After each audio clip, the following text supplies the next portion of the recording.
2.0 Technology, an introductory lesson.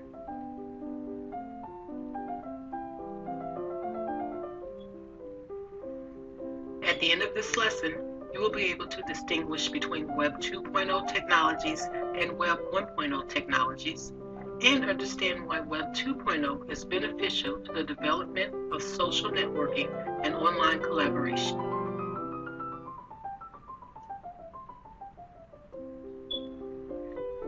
Web 2.0 is a set of economic, social, and technology trends that collectively form the basis for the next generation of the Internet, a more mature, distinctive medium characterized by user participation, openness, and network effect.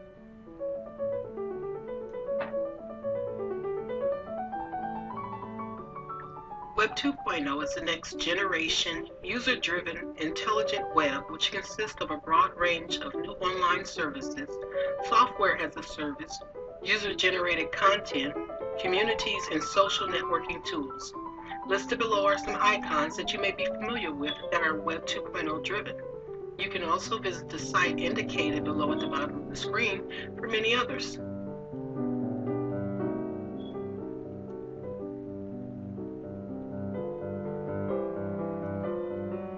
The difference between a Web 1.0 service and a Web 2.0 service is the ability to send and receive information in multiple directions without having to wait for one end user to respond. This picture gives a good illustration of the difference.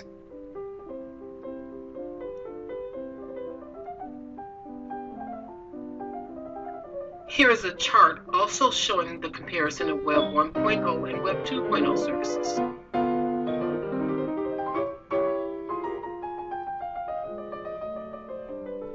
These more popular Web 2.0 services will be the focus of this lesson. A brief overview of them will now be presented.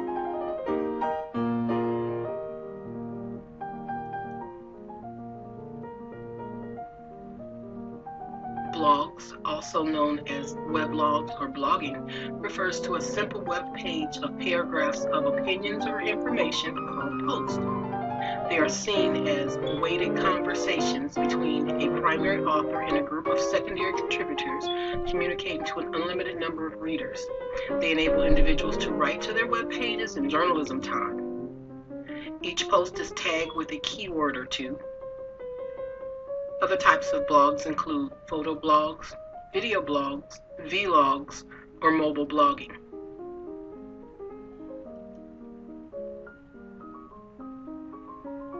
Wikis are a web page or a set of web pages that can be easily edited by anyone who is allowed access.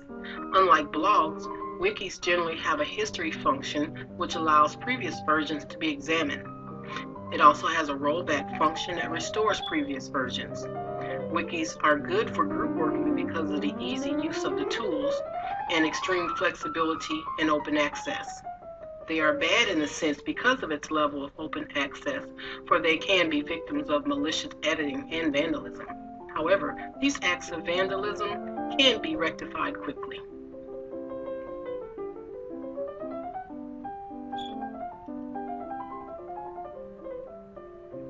Podcasts, previously called audio blogs, are recordings usually in MP3 format of talks, interviews, and lectures. The name change came from the Apple company and its iPod MP3 player.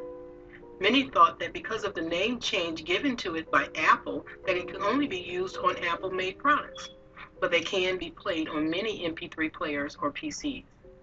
Recent developments in this area include video podcasts.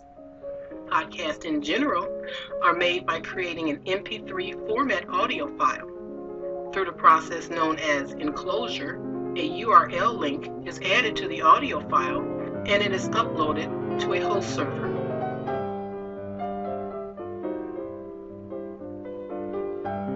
RSS feeds, which stands for Really Simple Syndication or Rich Site Summary, are a family of web-fed formats that allow the user to find information on updates to the content. The content consists of RSS-enabled websites, blogs, or podcasts without having to visit the site. Information from the site along with the originating website's name, is collected within a feed and piped to the user in a process known as syndication. Through a software tool known as an aggregator or feed reader, the user subscribes to the RSS feeds of their choice. The software periodically checks for updates to the feed.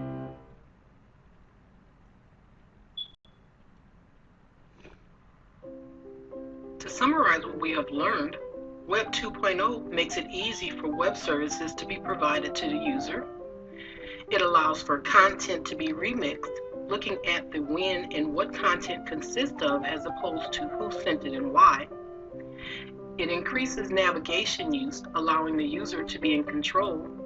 And it incorporates mega amounts of data over time, building communities of social information.